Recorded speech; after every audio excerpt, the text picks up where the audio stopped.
고마우신 아버지 하나님 감사합니다. 오늘도 저희들에게 귀한 시간 허락해 주셔서 이 시간을 통해서 우리의 역사를 통해 우리들이 살아가야 하는 삶의 자세와 하나님의 그 크신 섭리를 알게 하시니 감사합니다. 귀한 시간을 통해서 우리가 듣고 배우며 함께 고민하고 생각할 수 있는 시간 허락해 주옵소서. 예수 그리스도의 이름 받들어 기도드리옵나이다. 아멘.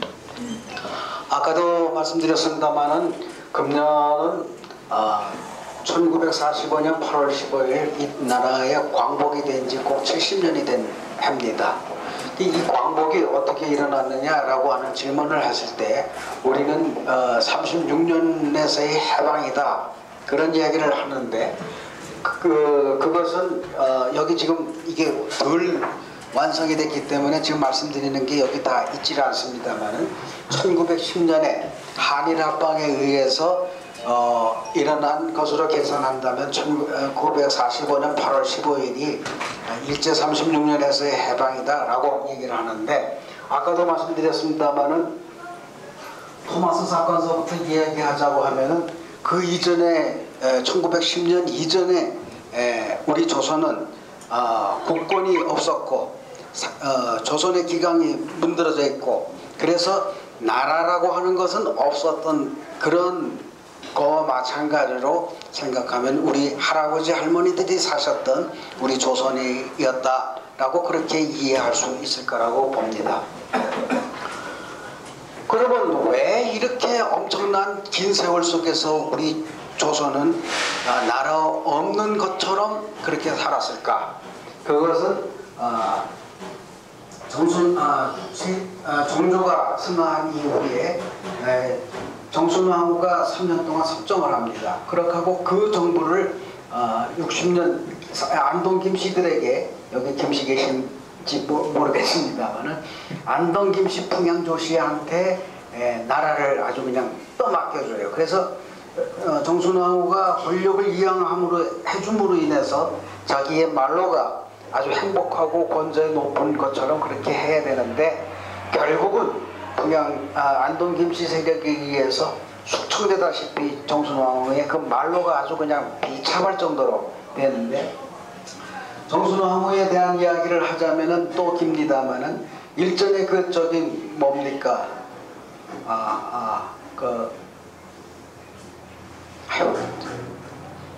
이름이 갑자기 그 정조에 대한 그 드라마가 한 번 있었었죠. MBC에서 이산이라고 하는 드라마에 이순재의 부인으로 나온 그 정순왕후의 그 포독함과 정치적인 세력과 그 얘기를 하자고 하면은 선조 시대로 다시 올라가서 그때부터 시작되었던 그 봉당 정치, 그러니까 왕은 별도로 있고 계파 싸움을 가지고 서로 이렇게 하던 그 시대에서 또 올라가야 되는데, 동인 서인 남인 북인 노론 소론으로 쌓였던 이 200여 년의 이야기가 또 이제 스토리가 전개가 돼야 되는데 그거 다 자제해 놓더라도 여하튼 그로 인해서 60년이라고 하는 긴 세도 정치의 시간을 보내는 거죠. 그래서 3년과 60년에 관한 이야기, 63년 동안 이 나라가 붕괴되기 시작하는데 걷잡을 수 없이 붕괴가 됐습니다. 그런데 참 재밌는 것이 1862년에 전국에서 밀란이 일어납니다. 전국에서 밀란이 일어났다는 얘기는 백성들이 우리 도저히 더 이상 못 살겠다.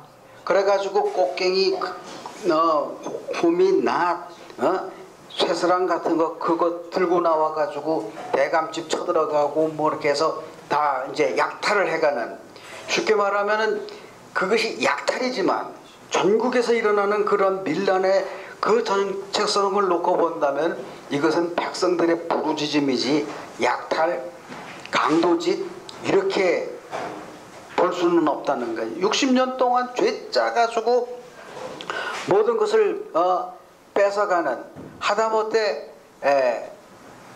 가을에 이듬해 그 뭡니까 봄에 씨앗을 뿌리기 위해서 시종자를 남겨둔 것마저도 뺏어가는 그런 상황이었으니까 백성들의 그 곰핍함이라고 하는 것은 이루 말할 수 없는 거죠.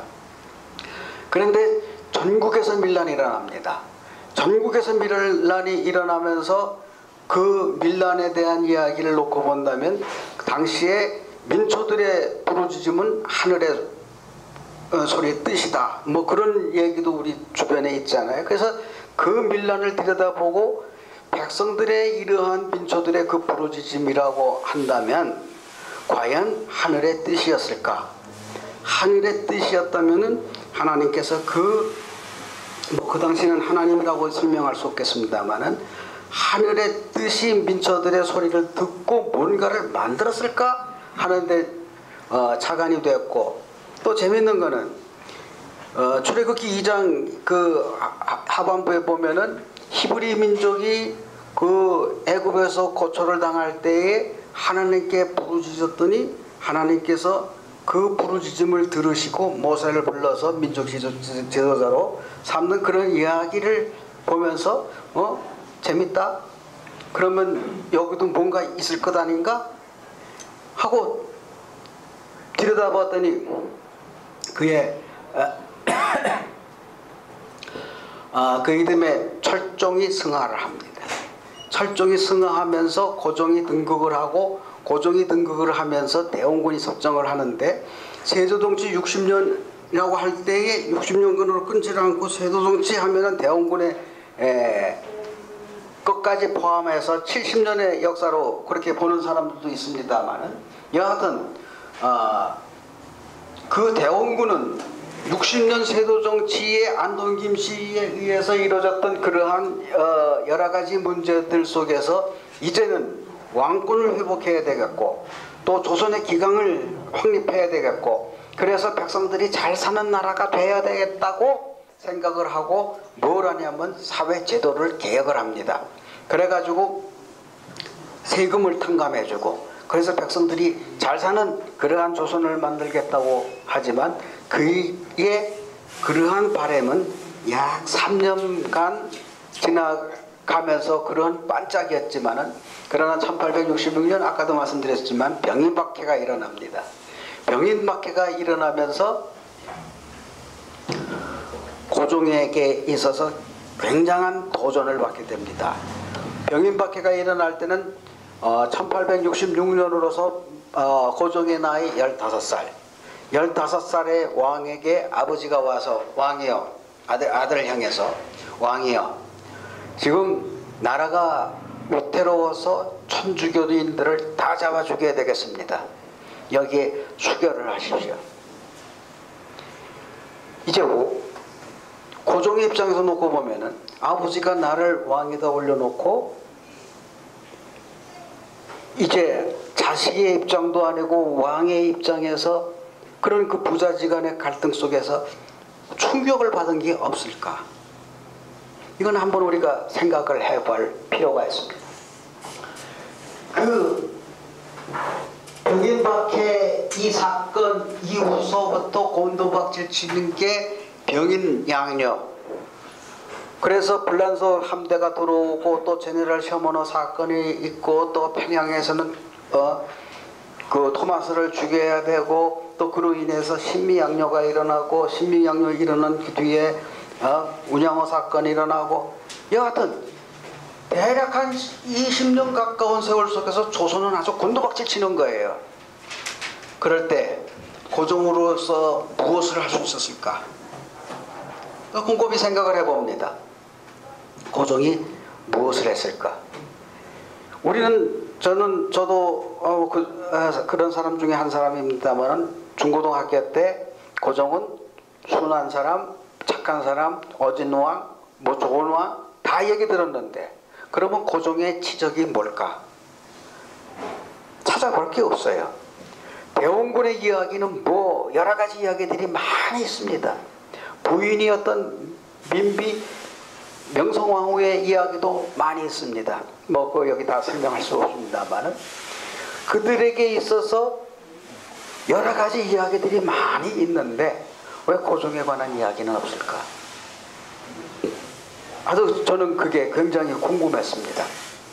그런데 작년에 미주신학교에 와서 강의하고 여러 가지 그 데이터를 하면서 느껴진 게, 고종은 지적은 없지만 내가 조선의 국왕으로서 이 나라를 어떻게 이끌어 가야 하느냐라고 하는 고민은 했구나. 그래서 운영호 사건이 있을 때에 조일수호조약이 체결이 됩니다. 이 운영호 사건이 뭔지를 아세요? 일본 배가 우리나라의 저 강화 앞바다에다가 미리 배를 대고 포를 대충 쏩니다. 그러면 우리나라도 포를 쏠 거 아니에요? 그 우리나라 포는 이 정확도가 떨어져서 배 근처도 못 갈 뿐만 아니라 명중률이 떨어졌어요. 그런데 일본 사람들이 우리를 향해서, 야, 조선이 우리나라 국기에다가 포를 쏴라? 이걸 가지고 시비를 걸고 끌어낸 것이 뭐냐면 조일수호조약이에요. 조일수호조약은 뭐냐면 불평등조약이다 수도 없이 들었어요. 그래서 그래, 불평등조약이다. 그런데 이제 거기서 얻어지는 건 뭐냐면 부산 원산 재물포항을 개항한다. 이제 이런 거가 있었던 거죠.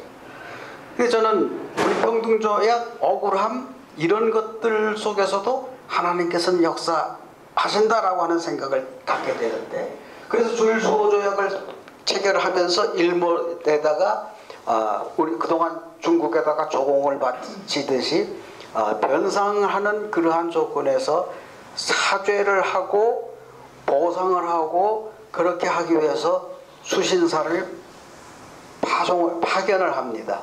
그래서 김기수라고 하는 사람이 단장이 돼서 일본에 아주 뭐 기분도 나쁘고 참 한숨도 쉬고 전 처참한 모습으로 갔겠죠. 그리고 이제 거기 사절단이 일본에 들어가서 이것저것 보는데 깜짝 놀랐어요. 왜? 일본이 잘 사는 나라거든요. 뭘 가지고 직접적으로 그런 것을 봤는지 모르겠습니다만은, 그러나 거기서 듣는 얘기가 뭐냐? 너희들 어떻게 이렇게 잘 사는 나라가 됐냐? 우리는 저 미국하고 수호조약을 체결을 하고 그들의 문묘를 받아들였다. 너희도 조선도 잘 사는 나라가 되려면은 미국하고 수호를 해라. 이제 이런 얘기가 들려진 거예요. 그래서 김기수가 쫓아와가지고 왕에게 보고를 합니다. 왕이야, 일본이 잘 사는 나라는 분명합니다. 그런데 왜 잘 사는 나라가 됐느냐? 서구 문명을 받아들였습니다. 서구 문명을 받으면 조선도 잘 사는 나라가 된답니다. 고종이 귀가 솔깃했어요. 왜? 이제까지 20년 가까운 세월 속에서 정말 속된 말로 쪽도 못 쓰고 정말 아버지 세력에 휘둘려, 마누라 세력에 휘둘려, 외국 청나라에 휘둘려, 일본에 휘둘려 등등등 수많은 그 휘둘림 속에서 내가 진짜 이 나라 왕이야? 하는 그러한 고민 속에 조선이 잘 사는 나라가 될 수가 있다고 하는데 귀가 쫑깃하고 그래? 그래서 그 고종이 1차 수신사를 보냈는데 2차 수신사, 3차 수신사, 그 다음에 신사유람단 이런 사람들을 보내면서 일본이 왜 잘 사는 나라가 됐느냐라고 하는 것을 알아갖고 오라고 그래요. 그래서 그때 들어왔던 사람들이 무슨 신식 군인 제도를 도입을 하고 그래서 군사 훈련도 시키고서 벨기군이 나타나가지고 신설 군대를 조직을 하고, 그래서 그 군대와 조선 군대와 충돌이 생겨가지고 이모군란이 일어나는 그러한 결과도 갖고 왔습니다만, 여하튼 이 이모군란을 통해서도 하여튼 조선은 또 위기를 얻게 되는데, 여하튼 그것이 뭐냐? 일본이 왜 잘 사는 나라가 됐느냐? 그러면은 우리도 잘 살기 위해서는 어떻게 하면 좋겠느냐? 라고 하는 것을 고민하면서 일본에 4차례씩이나 더 추가로 보냅니다. 그때 여기 들어갔던 사람 중에 특이할 만한 사람이요. 물론 홍영식도 들어가 있고 김옥균, 이수종 같은 사람들이 여기 합류해가지고 일본에 들어가게 되는데, 일본에서 무슨 일이 있었냐 하면은 맥클레이를 만납니다. 그래서 김옥균이 맥클레이를 만나가지고 받는 영향이 뭐냐 하면은, 그래, 기독교를 우리도 끌어와야 조선이 잘 사는 나라가 될 수 있다라고 하는 것을 세 번의 방문을 통해서 깨닫게 됩니다. 그 다음에 이수정이라고 하는 사람은 거기 임오군란 때 명성황후가 피신을 가죠. 그때 그 궁궐에서 빠져나갈 수 있도록 도운 사람이 누구냐? 이수정입니다. 그래서 이 이수정이가 임오군란 때 명성황후를 도왔다고 하는 그런 것 때문에 신사유람단 2차 신사유람단에 거기 낄 수 있는 특혜를 받았어요. 그래서 이 신사유람단에 들어갔던 이 이수정이가 일본에 갔을 때 기독교인을 만나고, 거기서 이 이수정이는 개종을 하고 세례를 받고, 그러다가 맥클레이를 만나가지고 마가복음을 번역을 하고 교리를 번역을 하는, 한국말로 번역하는 그런 일을 이제 갖게 됐고, 이수정이는 일본 기독교가 조선에 들어오는 것을 싫어했습니다. 그러나 미국의 선교사들이 조선에 들어오는 것을 원해서 일본에다가 탄원서를 써서 편지를 보내기도 하고 그렇게 했던 일이 있습니다만은, 왜 일본이 싫어했느냐? 싫어할 수밖에 없죠. 일본이 자꾸 우리를 그렇게 하니까. 그래서 이렇게 되는 도중에 중국에도 영선사라고 하는 사절단을 보냅니다. 왜? 중국이 왜 잘 사는 나라가 됐느냐? 우리가 배울 것은 뭐냐? 라고 해서 중국에도 보냅니다만은, 그러나 중국에는 한 번을 보내고 일본은 1차 수신사를 제외하고서는 4차례나 보내는 거죠. 그럴 때에 이제 무슨 일이 벌어지냐면, 미국하고 조미수호 조약을 체결할 수 있는 그러한 기회가 옵니다. 이것을 설명하자고 하면, 토마스가 탔던 그 제너럴 셔먼호, 그것을 아까 더 말씀드렸습니다만은 조선에 와서 행방불명이 됐고, 그 행방불명이 됐던 이 제너럴 셔먼호를 되찾기 위해서 들어온 것이 강화도에 그 미 해병대가 들어온 것이 신미양요라고 말씀드렸습니다. 신미양요에 들어왔는데 대원군에 의해서 성공하지 못하고 돌아갈 수밖에 없었는데, 일본에 들어와 가지고 우리도 조선하고 체결할 수 있도록 도와달라. 그런데 이제 일본 사람들이 차일피일 그냥 뭐 이 핑계 저 핑계 대면서 그걸 성사시키지를 않아요.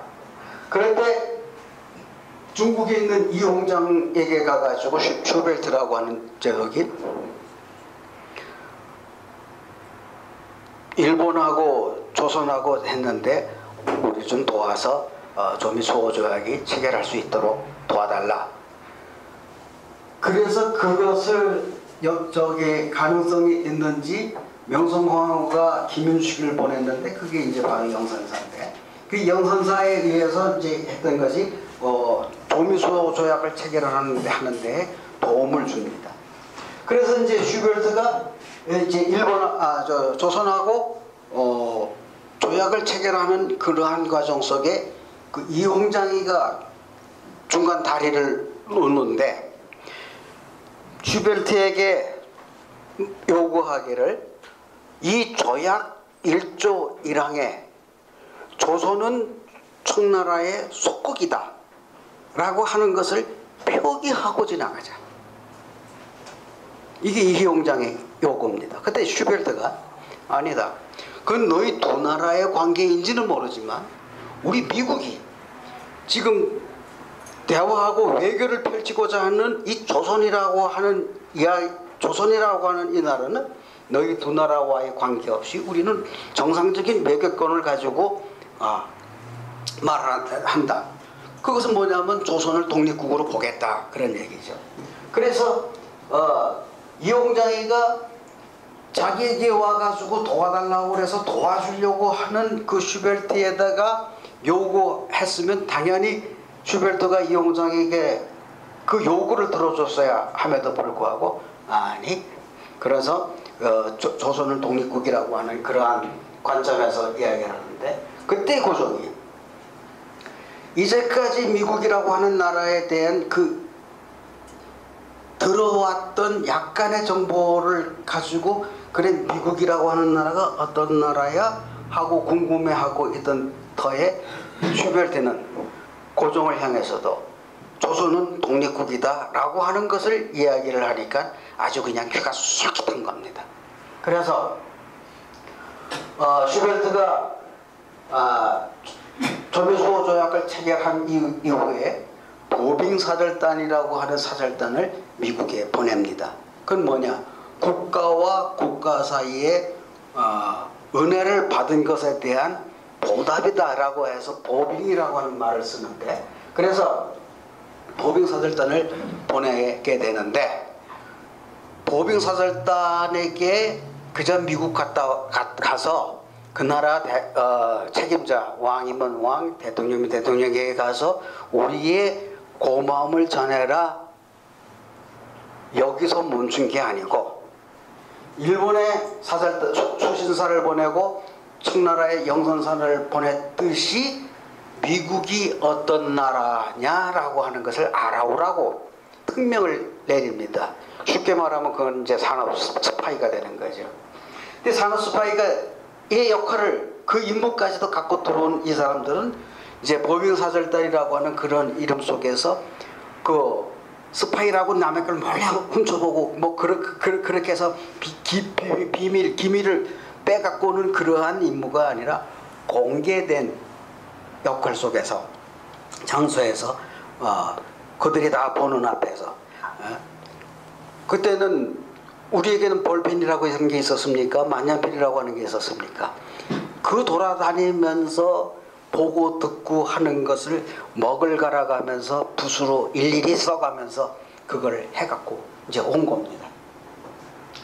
그래서 이 보병사절단에 들어갔던 그런 사람들이 육군사관학교, 우체국, 농업단지, 산업단지, 또 뭐 무슨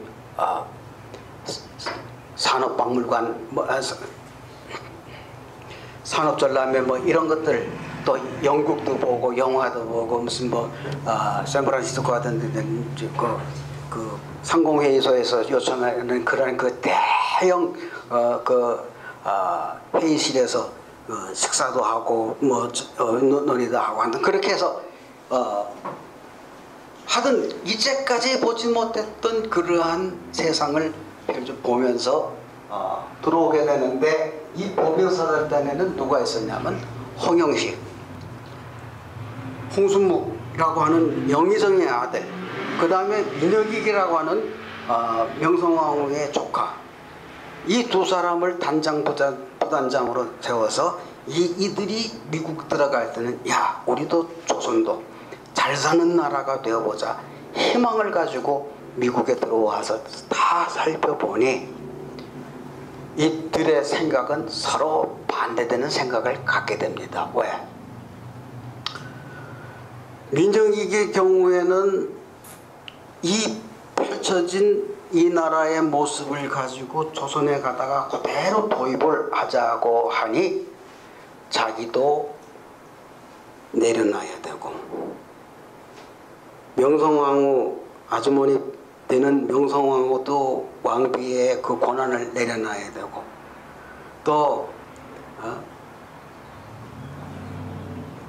가족이 되는 고종의 권한도 다 내려놓고 내려놔야 정말 이 조선이 이렇게 평등한 나라로 살 수 있다고 하는 걸 생각해 보니까 끔찍한 거예요. 그래서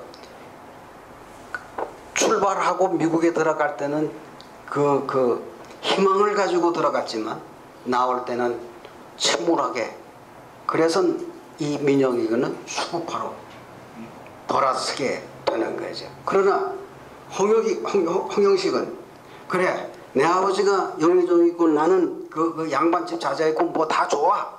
그러나 정말 이 나라가 살기 위해서는 다 내려놓고 계획을 해야 되겠다. 그래서 들어오는데 홍영식은 급한 마음에 바로 들어왔고, 민영익은 유럽 일주를 하고 그러고 들어오는데, 홍영식이가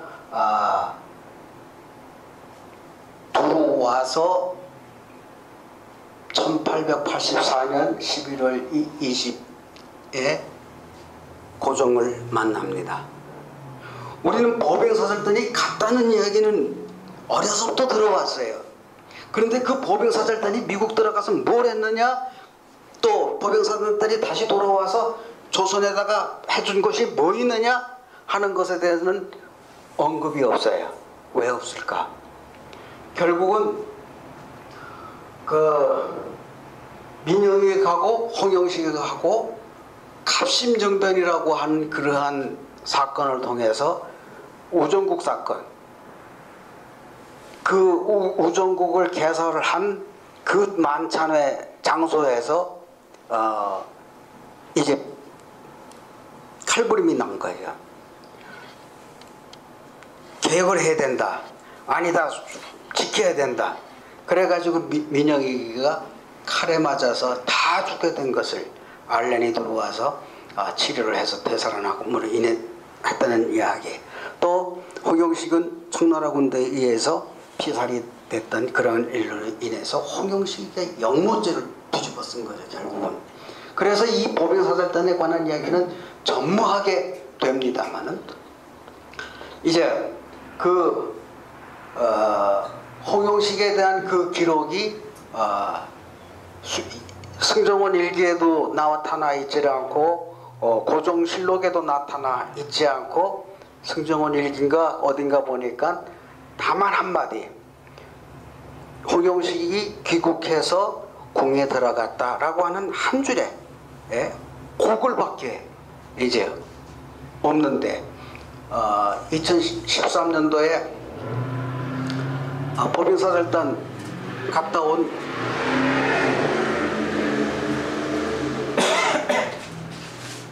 그 기념으로 그 보병사절단의 일을 추적하면서 공개된 것이 뭐냐면은 김원모 박사라고 하는 사람이 이제 그것을 찾아냈던 것이 있어서 저도 이제 그 자료를 입수를 했습니다만은, 거기에 보면은 왕과 홍영식이 서로 주고받는 대화가 있어요.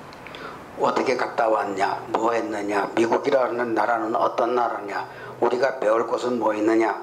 그때 홍영식이 한마디 합니다. 우리가 언어가 달라서 저 사람들이 하는 말을 우리가 그 몸짓으로 겨우 알아들었지만, 그러나 미국의 기기나 정보나 이런 것들에 대해서 우리가 빨리 도입을 해야 되고, 특히나 미국 교육 제도를 본받아서 인재 양성을 해야 됩니다 라고 하는 딱 한마디. 그러나 다른 데 가보면은 미국 제도가 어떠냐, 뭐 대통령이 어떠냐, 민주주의가 어떠냐, 뭐 군대는 어떠냐, 무엇을 어떻게 생산을 하고 있느냐, 전반에 관한 이야기를 묻고 있는 것이 이제 홍영식 복명기라고 해가지고 그 글이 1980년대에 이제 소개가 된 일이 있습니다만은, 그러나 1980년 이후에 아직도 우리들에게는 낯섭니다. 한 30여 년 지났지만. 왜? 그 복명기에 대해서 우리 정부나 또 정치인이나 사회인이나 그 접할 수 있는 기회가 없고요. 또 우리 기독교인 목사나 교회 지도자들이 이거에 대해서 관심 갖고 있을 일은 전혀 지금 없거든요. 유독 제 눈에 띄어서 그 복명기 전문이, 원본은 아니지만 전문이 제 손에 지금 입수가 돼가지고 이걸 지금 풀어나가고 지금 글을 쓰려고 지금 준비하고 있습니다만, 여하튼 그가 말을 한 것은 조선이 잘 사는 나라가 되기 위해서는 인재 양성을 해야 됩니다. 이건 아주 한 두세 줄의 글이지만은, 그러나 그 글 전체에 대한 요점은 뭐냐? 인재 양성이라고 하는 거죠. 그러면 홍영식이가 그 말을 하게 된 데는 어떤 배경이 있었느냐? 이게 이제 홍영식이가 보병사절단을 통해서 갔다 이제 들어와서 이제 이게 그 고종하고 대화를 하는 겁니다만은 이 보병사절단이 여기서 만난 사람이 누구냐? 가오처예요. 이 가오처는 이 보병사절단을 만나고 이 가오처가 미 본부에다가 선교본부에다가 말을 하기를 조선이란 나라에 우리가 선교를 해야 되겠습니다. 그리고 2,000불, 3,000불을 희사를 해가지고 5,000불을 희사를 했는데 이때에 가오처가 한 행동, 액션이 참 저는 호기심이 가고 신기합니다. 왜?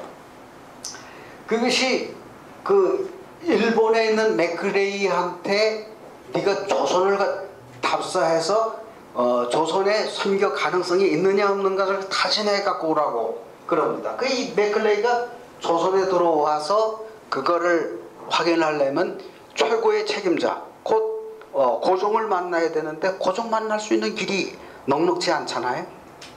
그래서 수소문 해보니까 일본에서 만났던 김옥균이 지금 조선의 한양에 있다고 하는 얘기를 듣습니다.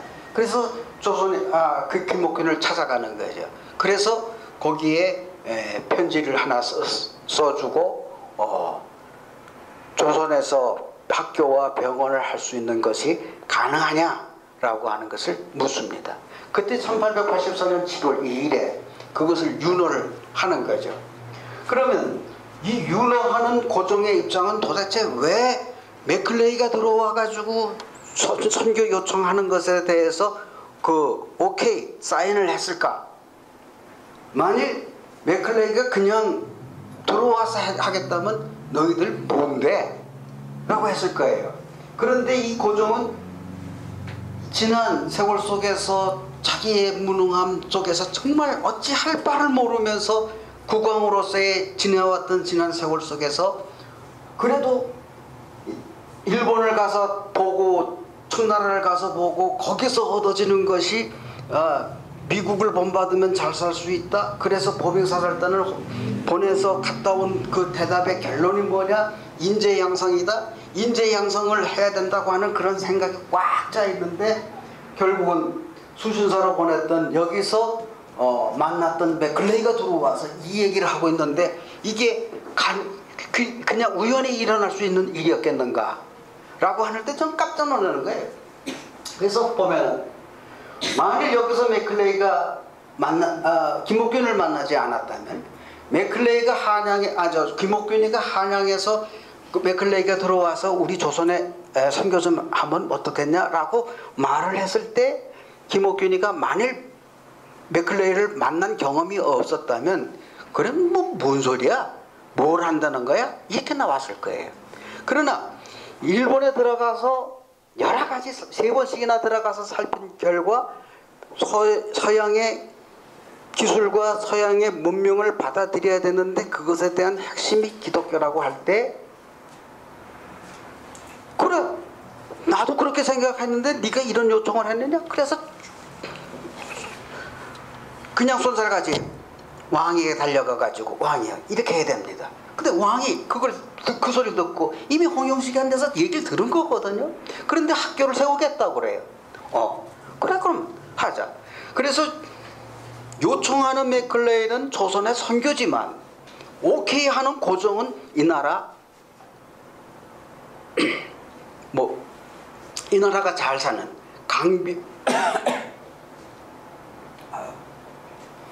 부국강병의 일을 꿈꾸면서 오케이를 했다는 거죠.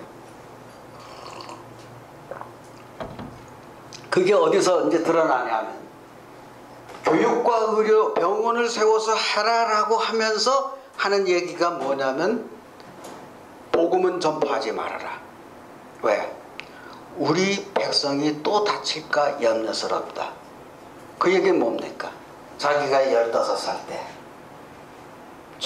천주교인들을 싹 쓸어 죽일 수밖에 없는 그러한 모습을 보고 천주교가 그런 것으로 인해서 이 나라 조선 백성들이 피를 흘렸는데 아무리 조미수 체결 이후의 일이라고 할지라도 또 복음을 증거하다가 또 사고당하면은 나는 괴로워서 내 백성 못 본다.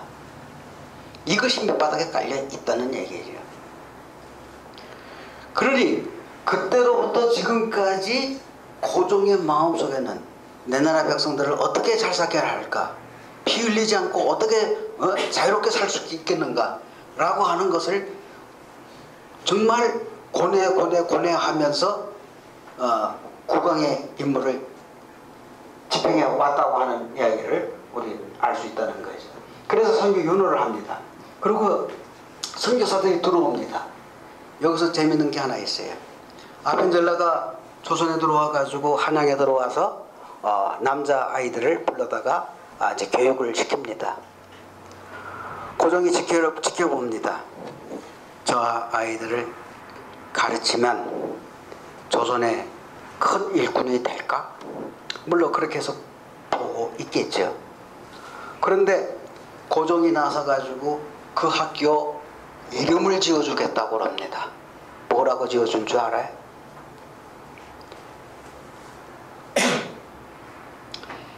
인재를 양성하는 학교. 그래서 배제학당입니다. 배제라고 하는 말이 인재를 배양한다 해서 인재를 배양하는 학교 배제학당. 왜 그랬을까? 왜 배제학당이라고 이름을 지어줬을까요? 그것은 호영식이가 와서 얘기한 말, 인재를 양성해야 이 나라가 잘 사는 나라가 됩니다 했을 때 배제학당이라고 하는 이름을 지어줬는데, 그 당시 누가 있어서 훌륭한 사람이 누가 있어서? 아무것도 없어요. 그저 지나가는 동네 거지 아이들, 그런 불쌍한 애들, 가난한 애들 한 두세 불러다 놓고 있는 때에 배제학당이라고 하는 이름을 지어준 거예요. 얼마 있다가 아펜젤라가 배제학당 내에다가 배제대학을 세웁니다. 배제대학을 세우니까 거기 들어온 사람이 누구예요? 윤치호, 또 이승만, 이런 사람들이 학생으로 들어옵니다. 신웅호, 이런 사람이 들어와 가지고 거기 학생이 되는데, 이 이승만이, 다른 사람은 뭐 설명하면 많습니다만 대표적인 케이스가 이승만인데, 이 이승만이 결국은 대한민국의 초대 대통령이 되잖아요. 그러니까 이 배제학당은 인재를 양성하는 학교로서 키워주기를 고종은 바랬는데, 거기 들어온 학생이 이 나라를 이끌어가는 대통령이 됐다라고 했을 때, 다른 건 몰라도 뭐 배제학당이 위대하다, 뭐가 위대하다가 아니라 이 12살에 즉위를 해가지고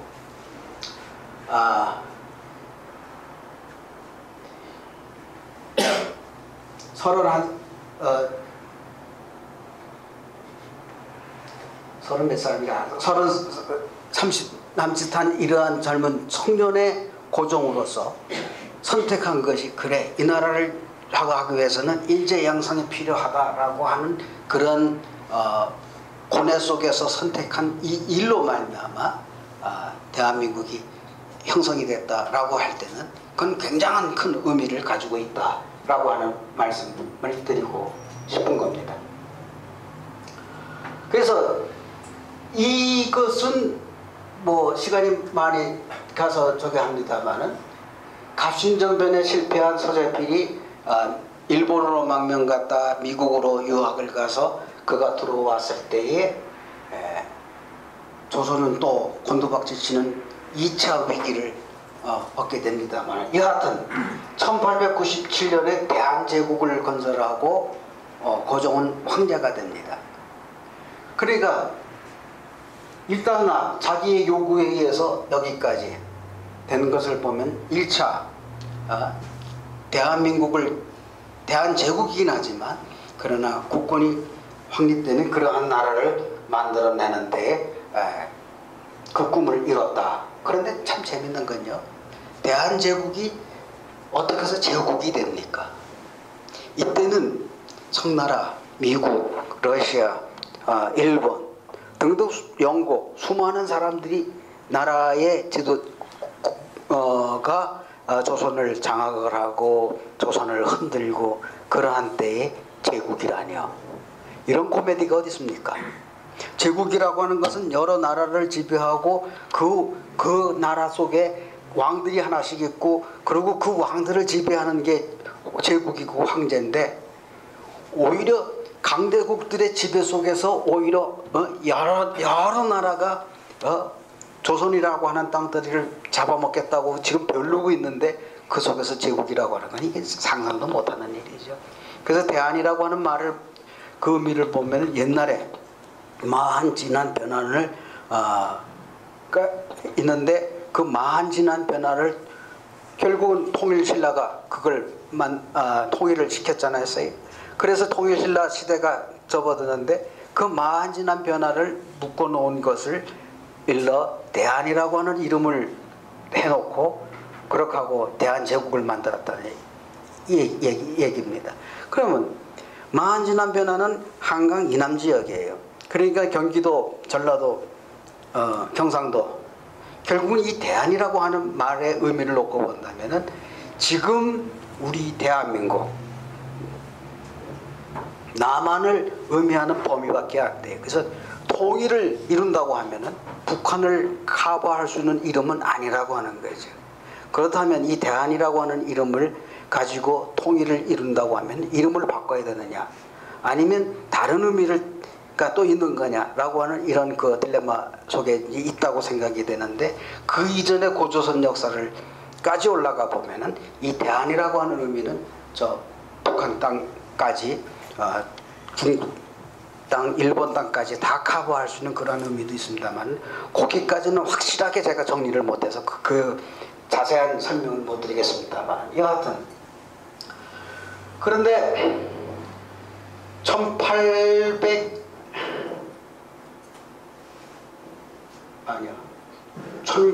1894년부터 이제 동학난이 일어나기 시작하면서 또 이제 곤두박질 치는 그러한 2차 위기가 또 이제 옵니다. 이 2차 위기에 오게 되면서 청일전쟁, 또 명성황후가 죽을 수밖에 없는 을미사변, 또 그렇게 해서 일어나는 의병대 사건, 뭐 등등 수많은 사건들이 여기서 일어나게 되는데, 그 일어나는 그 일이 결국은 한일합방으로 종착이 된다고 볼 때, 이것은 우리 조선 사람들이 잘 사느냐 못 사느냐의 문제를 뛰어넘어서 조선의 존폐 위기까지 몰아치게 되는 거죠. 그래서 1910년에는 고종이 하야를 하고, 또 그 순종 아들에게 이제 이양을 하고, 그렇게 이제 되는 결과를 가져오게 됩니다만, 그러나 1919년 고종에게 있어서 큰 위기가 닥칩니다. 나라가 잘 있어야 되느냐 말아야 되느냐라고 따지기 이전에 자기 자신이 죽는 그러한 승하하는 결과를 가져오게 되는데, 그때 사람들은 이구동성으로 말하기를 일본이 고종을 죽였다. 지금에 와서는 뭐 그것이 아니다라고 하는 말도 있습니다만은, 고종의 승하는 여하튼 사회 소요가 일어나게 됐고, 그 소요가 일어나게 됨으로 인해서 아까 말씀드렸던 만세운동이 일어나게 되는 거예요. 그 만세운동은 곧 대한민국 임시정부 운동으로 이어지고요. 그 대한민국 임시정부 운동은 결국 광복 이후에 대한민국 정부 수립까지 오게 됩니다만은, 그러면 고종의 생애를 놓고 본다면은 어려서부터 조선을 위해서 고민하고, 또 그 길을 찾아 나서고, 그렇게 해서 또 뭔가를 해보고, 또 그 속에서 또 위기가 오고, 결국은 그의 죽음의 순간까지 조선 독립을 위하고 뭔가 제공해주고 가는 그런 것을 놓고 본다면, 이때의 고종의 등극으로 인해서 조선의 여러 가지 문제들 앞에 결국은 대한민국 임시정부, 대한민국 정부 수립, 여기까지 놓고 볼 때에 우리가 이제 금년이 광복 70년이라고 얘기를 하는데 이 광복의 의미를 어떻게 봐야 되느냐라고 하는 그러한 질문 앞에 1800년서부터 이야기를 하면서 끌고 와야 이 광복이 이해가 된다는 얘기죠.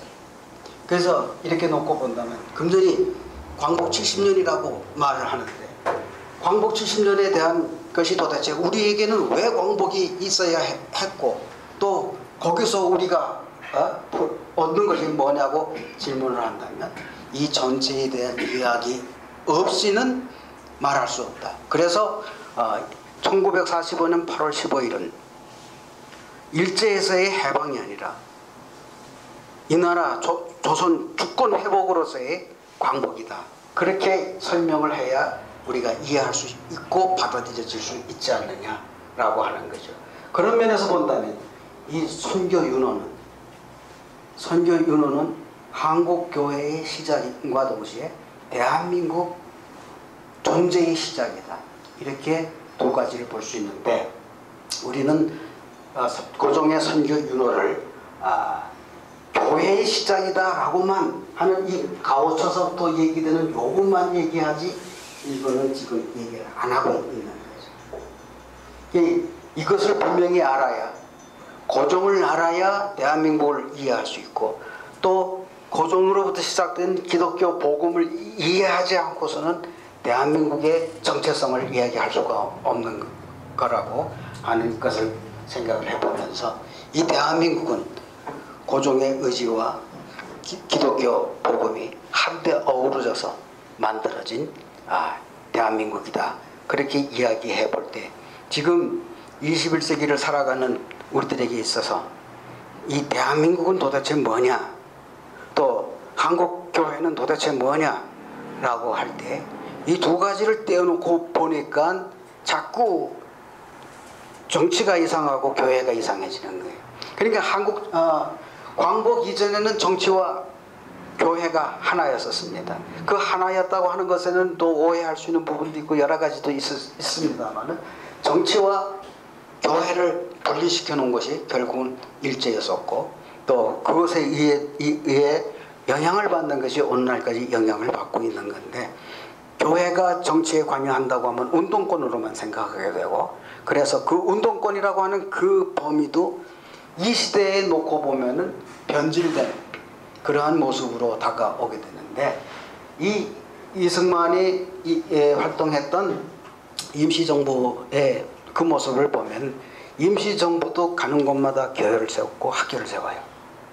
아펜젤러가 하던 그 모습 그거 그대로 합니다. 왜?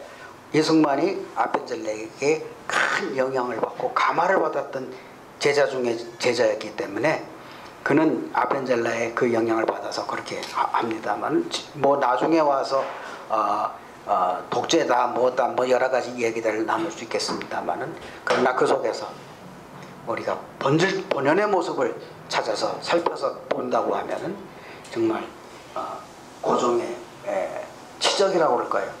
이거보다 더 큰 그의 업적이 또다시 있겠는가 라고 하는 것을 생각해 보면서 정말 광복 70주년을 맞는 2015년에 이런 말씀을 나누게 됨을 저 자신이 상당히 의미 있다고 봐지고 또 이런 속에서 또 영말리 먼 이 대한민국에서 사시는 이제 미국에서 사시는 우리 모두가 대한민국의 국민이라고 했다는 것을 자부심을 가지면서 이민생활에 늘 승리하는 여러분들이 되기를 바랍니다. 고맙습니다.